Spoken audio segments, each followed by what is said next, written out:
Hello guys, तो मेरे station के एक और नए वीडियो में आप सभी का स्वागत है। ये सीरीज है आपका प्रीवियस ईयर क्वेश्चन का, जिसमें टारगेट रेलवे का बैच में RPF, LP technical, NTPC, group D जैसे एग्जाम का प्रीवियस ईयर क्वेश्चन सॉल्व हो रहा है। देखिए, चैप्टर है मैथ्स में सिंपल इंटरेस्ट, साधारण ब्याज। मोस्ट इंपॉर्टेंट क्वेश्चन है, रिसेंट एग्जाम में आया हुआ क्वेश्चन है। तो चलिए देखते हैं क्वेश्चन क्या है कि एक व्यक्ति 8% प्रतिवर्ष के हिसाब से 8 साल के लिए ऋण लेता है। कोई व्यक्ति है 8 साल के लिए ऋण लेता है कोई एक रेट पर, ठीक है, उधारी लेता है, परंतु ब्याज 0.5% के वृद्धि के कारण, जो पहले ब्याज लिया था, रेट पे लिया था, उसमें रेट वृद्धि हो रहा है 0.5% का।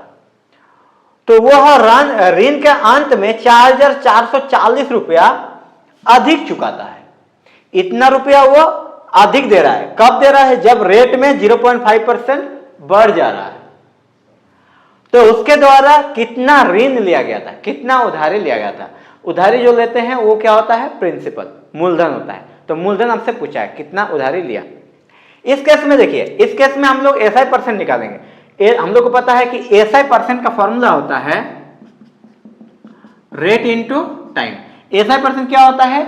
ओवरऑल जितना इंटरेस्ट दे रहा है पूरा पीरियड पर, पूरा टाइम पीरियड पर। 2 साल के लिए है तो 2 साल, 8 जिस केस में 8 साल के लिया है तो 8 साल में कितना इंटरेस्ट दे रहा है उसका परसेंटेज ही एसआई परसेंट होता है। तो इस केस में रेट तो पता नहीं है, लेकिन पता है कि 0.5% अधिक दे रहा है। तो हम लोग निकालेंगे कि 8 साल में वो कितना अधिक पे कर रहा है। ठीक है, तो देखिए यहां पर हो जाएगा रेट 0.5% इंटू 8। तो इसको कैलकुलेट कीजिएगा तो आ रहा है क्या? 0.75 इंटू 8, पॉइंट हटाएंगे तो नीचे आ जाएगा 100। 25 के टेबल से काटेंगे 3, 25 के टेबल से काटेंगे 4, 4 के टेबल से काटेंगे 2, तो आया कितना? 6। मतलब 6% वो अधिक चुका रहा है। कितना चुका रहा है? 6% अधिक। हर साल 0.7% चुका रहा है 8 साल के लिए। ओवरऑल वो अधिक चुका रहा है 6%। क्वेश्चन में बोला है कि वो चुका रहा है कितना? 4,440। मतलब 6% बराबर 4,440।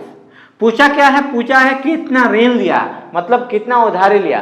तो जो उधारी लिया वो हो जाएगा प्रिंसिपल। अब प्रिंसिपल होता है 100%, मतलब 100% बराबर कितना होगा।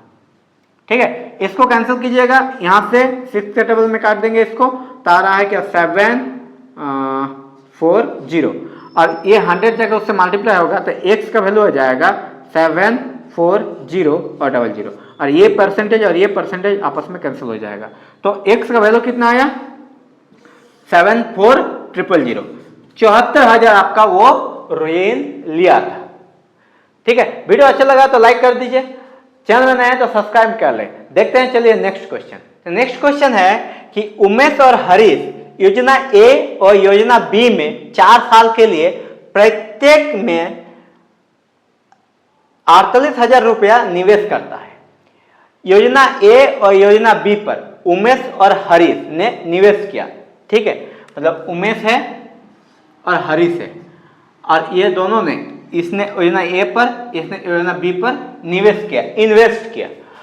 योजना के अंत में उमेश 75,600 रुपया प्राप्त करता है। उमेश प्राप्त करता है कितना? 75,600 रुपया।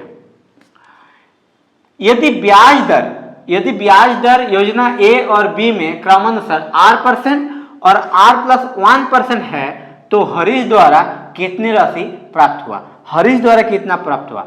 जब ब्याज दर होगा R% इसमें और इसमें R+1%। ठीक है, अगर होगा तो। अब सोचिए, निवेश कितना किया है? 48,000। 48,000 वो निवेश किया दोनों ने। ठीक है, तो इसने 48,000 इसमें भी निवेश हुआ है और 48,000 इसमें भी निवेश हुआ है। अब बोल रहा है क्या? उसमें इसको मिला 75,600 रुपया, इसको कितना मिला होगा? जबकि इसका रेट है R%, इसका रेट कितना है? R%, और इसका रेट है R+1%। तो एक चीज ध्यान से देखिएगा, इसको जो मिलेगा इससे 1% अधिक मिलेगा हर साल। कितना में? 48,000 में, क्योंकि दोनों का प्रिंसिपल सेम है। ठीक है, जब प्रिंसिपल सेम है, मूलधन सेम है, तो इसको 1% हर साल अधिक मिलेगा। तो कितना साल के लिए दिया है? 4 साल के लिए दिया है, मतलब इसको 4% अधिक मिलेगा। किसका 4% अधिक मिलेगा? 48,000 का। तो 48,000 का 4% निकालिए पर, ये हो जाएगा कितना आपका? 0 to 1920 रुपया उसको अधिक मिलेगा। किससे? इसको मिला है 75,600, तो इसको मिलेगा कितना? इसमें 75,600 प्लस 1920, तो इसको मिलेगा 77,520 रुपया।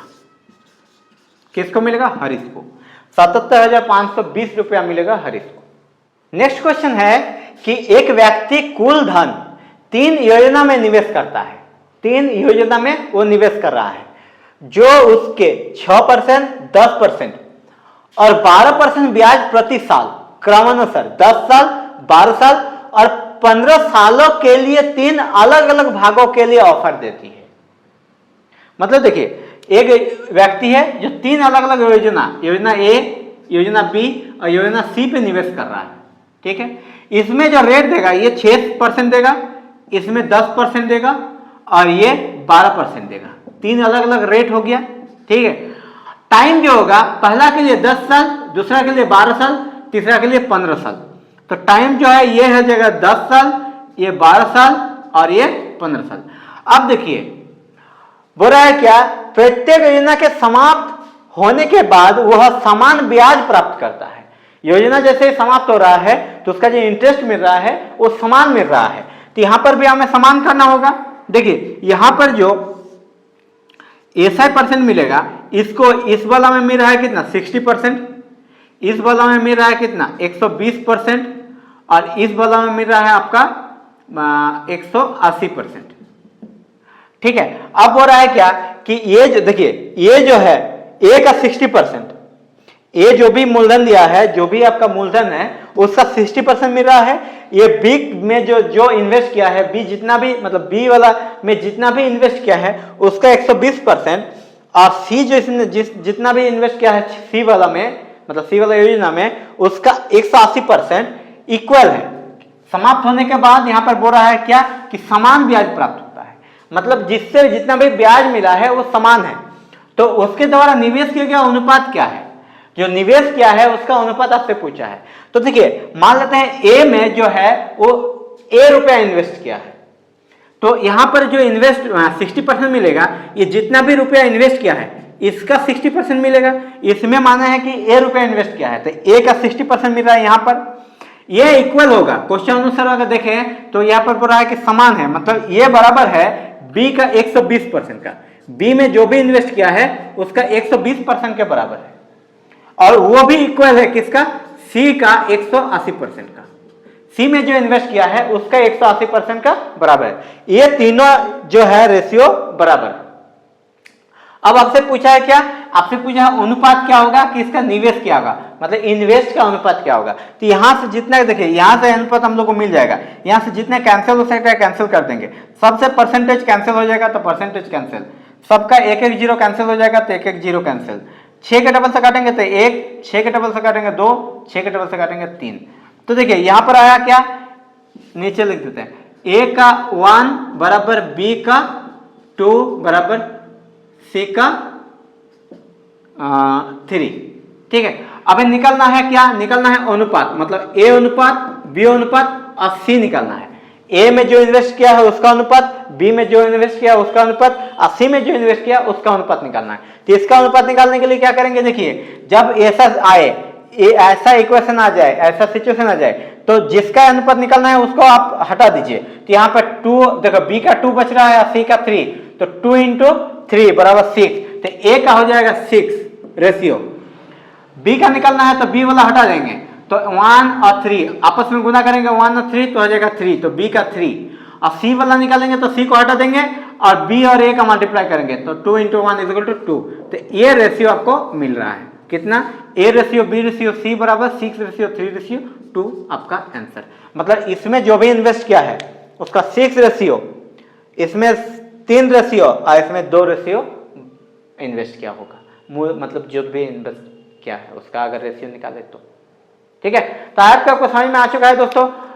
वीडियो कैसा लगा कमेंट बॉक्स में जरूर बताएं, और किस किस टॉपिक्स में या किस किस सब्जेक्ट या किस किस मैथ्स का किस टॉपिक में आपको वीडियो चाहिए कमेंट बॉक्स में जरूर लिखिए। मिलते हैं जल्दी एक नया वीडियो में कुछ नया क्वेश्चंस के साथ, तब तक पढ़ते रहिए और इस साल रेलवे फोड़ के रहिए।